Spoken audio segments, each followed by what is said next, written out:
Hi అమ్మా. చూడండి, నేను రాగి ముద్ద కోసము అన్నము మంచిగా నీళ్ళల్లో వేసి పిసికిన. చూడండి, మంచిగా కలుపుకున్నా. అందులో సాల్ట్ కూడా వేస్తా. మంచిగా కలుపుకోవాలి.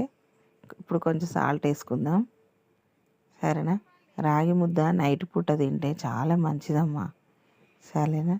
ఇప్పుడు చలికాలం కదా, ఎట్లా అని అనుకోకుర్రి, తింటే ఆరోగ్యానికి మంచిది. ఇప్పుడు నేను మంచిగా ఉడుకుతుంది చూడండి. ఇప్పుడు ఏంటంటే చికెన్ చేసుకున్నాం మేము. ఆ చికెన్ చేసుకున్నాం కదా, రాగి ముద్ద చేసుకుంటే బాగుంటుందని సాల్ట్ వేసేసిన, పిండి వేసిన. చూడండి, ఇప్పుడు పిండి వేస్తున్నా. అయ్యో, 3 వేసిన.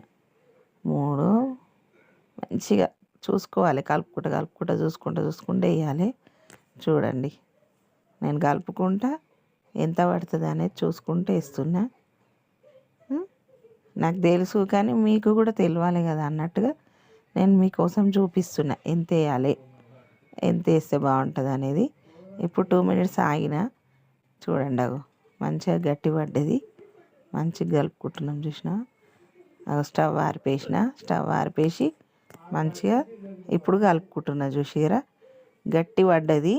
ఇప్పుడు మనము తడి చేయితోటి గిన్నెలు వేసుకొని కిందికి మీదకి ఎగిరేస్తే లడ్డు అయిపోతుంది. సరేనమ్మా, చికెను రాగి ముద్దతోటి ఈరోజు మా నైటు డిన్నర్ అన్నట్టు, సరేనా? మీరు కూడా చేసుకొని తినండి. లైక్ చేయండి, కామెంట్లు పెట్టండి ఎట్లుంది అనేది టేస్టు. షేర్ చేయండి, ఏమంటారు, సబ్స్క్రైబ్ చేయండి, గంట కొట్టండి. మా పిల్లలు వెయిట్ చేస్తుర్రు, పెట్టేసిన. ఇప్పుడు తిని చూసి చెప్తాడు మా చిన్న బాబు. చూడండి, బాయ్ అమ్మా. ఓకేనా? మీకు నచ్చింది అనుకుంటున్న వీడియో.